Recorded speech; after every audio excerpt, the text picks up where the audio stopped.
Hi everyone and welcome to Germany for Student channel. Today is the 21st lesson of A1 level of German language course, and today we are going to talk about the accusative prepositions. There are some prepositions in German language which act like accusative. There are other prepositions which act like dative, or there are some prepositions which act like accusative sometimes, or in some cases they act like dative. There are some genitive prepositions also, but today the topic is only about the accusative prepositions. And what are these? These are the five accusative prepositions which, whenever they will come in a sentence, they will act like accusative. Now, what does it mean to act like accusative? Um, Earlier, we have discussed the accusative definite and indefinite article, accusative personal pronoun, accusative possessive pronoun, accusative adjective ending. So, all these topics that we have covered earlier, whenever one of these prepositions will come in the sentence, we will have to use the possessive pronoun, personal pronoun, adjective ending, definite and indefinite article from the accusative case. So let's start with first these prepositions and see what are they, and then we will go through one by one, and we will see them how they are being used and how we have to use the accusative personal pronoun, possessive pronoun, adjective ending, etc. So durch is the first preposition which act like accusative. Durch means through.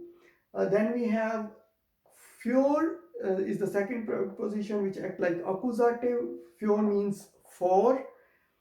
Gegen means against. Ohne means without. Means at or around. It has multiple meanings. We will cover only two meanings in the today's session. So durch, für, gegen, ohne, any of these preposition, if come in a sentence, then the noun or personal pronoun or adjective, that whatever will come after this preposition, we will have to apply rule of accusative on that. And while making these examples, I have made sure that we use all of these varieties of adjective ending, personal pronoun, possessive pronoun, definite and indefinite articles from accusative, so that we can really see the applications of these prepositions in all different scenarios. So first start with the durch, which means through. Er geht durch den Park. He goes through the park. Gehen is a German verb which means to go, and if we conjugate it with respect to er, it will become geht. Through these examples, you will also come to know the German sentence structure, where we know that the verb will always occupy the second position in the sentence. However, we can switch between subject and object. In most of the cases, we have used subject at the first position, and we apply the rule of nominative on the subject of the sentence, and there is also object which will come at the third position in the sentence. So let's start with the first sentence. He goes through the park. Now, because we have used here durch, which is an accusative preposition, therefore we will see that what is the gender of noun here. The gender of park is masculine, therefore we know that in case of masculine noun, the definite article in accusative case is den. Therefore we have used den for park. So er geht durch den Park. The next example is wir fahren durch die kleine Stadt. We travel through the small city.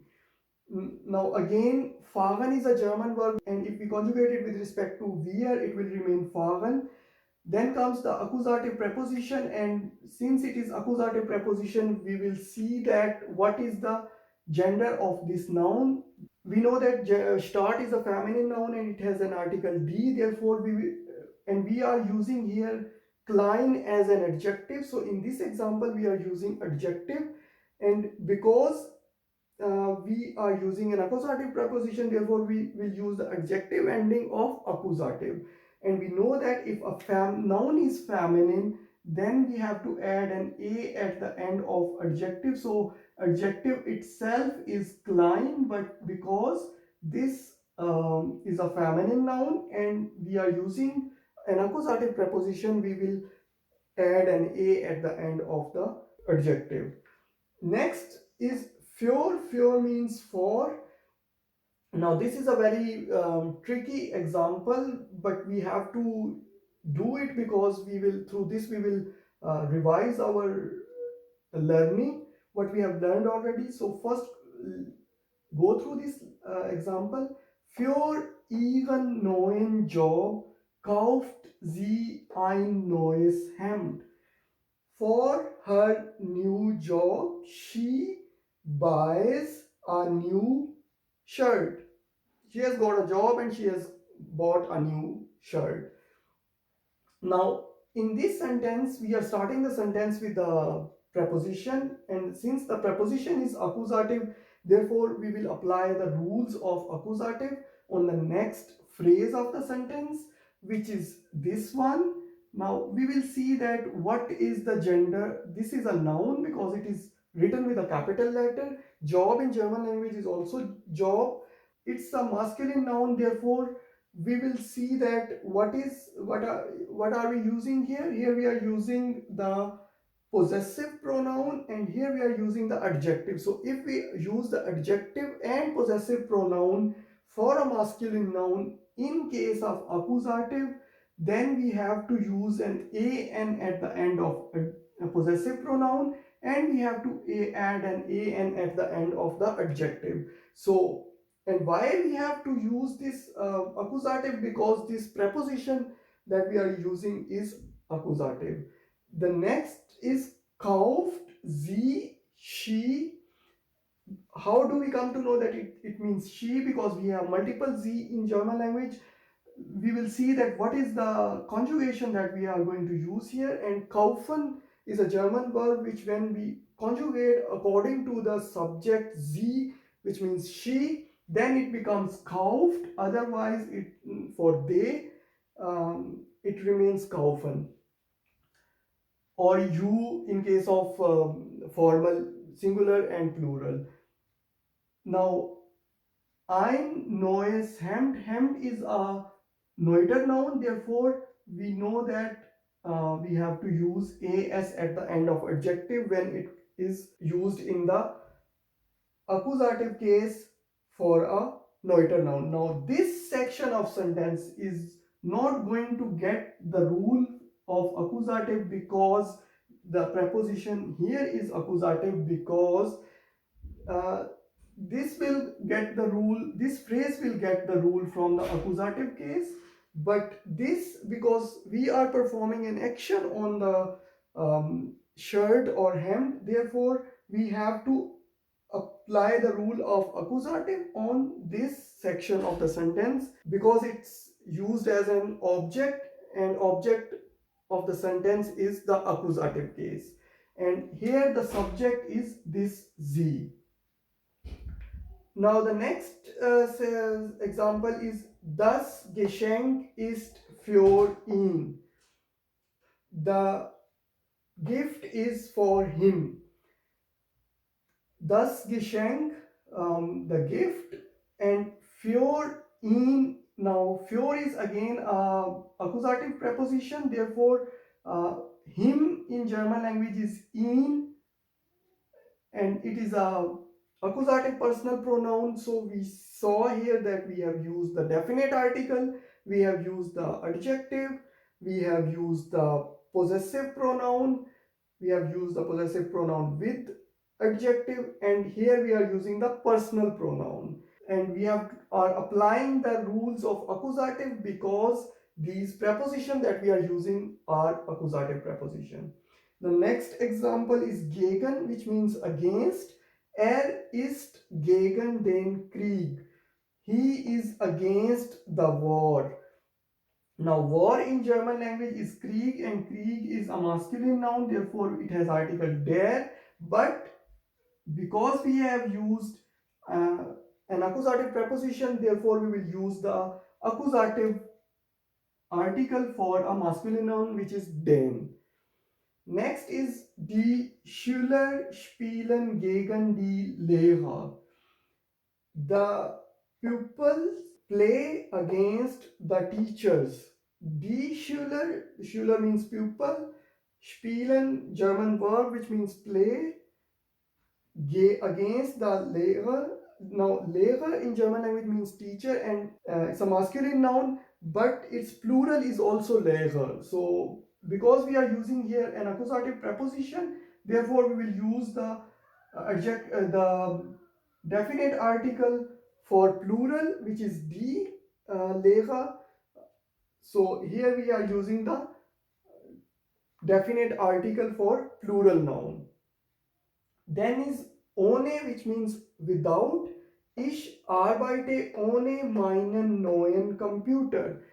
I work without my new computer. Now, ich arbeite, until here it's the normal sentence, I work. Then we are using an accusative preposition, and after that we are using the possessive pronoun for my, and we are using an adjective. And we have a noun here called computer, which is a masculine noun. Therefore, we have to see what is the rule that we have to apply on the possessive pronoun and adjective in case of accusative case. If the noun is masculine and the rule says that we have to add an an at the end of possessive pronoun and adjective. Next is Paul fährt ohne seine Freundin. Paul travels without his girlfriend. Paul fahren is a German verb which we have also used here, but if it is conjugate with respect to third person singular, then it will become fährt. Ohne is the accusative preposition, and therefore whatever will come after this will get the accusative rule. Since Freunden is a feminine noun, therefore we have to apply the possessive pronoun, what we have learned in the accusative case for a feminine noun. And for feminine noun, it's seine for a feminine noun. The last one is which means which has multiple meaning. For example, like in English language we say at 5 o'clock, at 2 o'clock. In German language we use preposition in order to tell the time. Der Unterricht beginnt 9 Uhr. The lecture starts at 9 o'clock. Unterricht means a lecture. If it is related to German language, for example, then we also call Deutsch Unterricht. But the lectures which are conducted at the university, we call it die Vorlesung. That has a different word for the university lectures. But here we are talking about some other lecture, therefore we are using the word Unterricht. Beginnen is a German word which means to begin in English language, and if it is conjugated with respect to the Unterricht, then it becomes beginnt. And since we are telling the time, and for telling time we use the preposition so we are using the preposition which means at in this sentence. Next is der Laden ist die Ecke. Now, der Laden means shop in German language, and in German language, Laden is a masculine noun. Therefore, we are using der Laden ist die Ecke. Now, Ecke in German language is a feminine noun which has an article die. And now, because we are using an accusative preposition, therefore, we will use the definite article which is valid for the accusative case for a feminine noun, and because ecke is a feminine noun.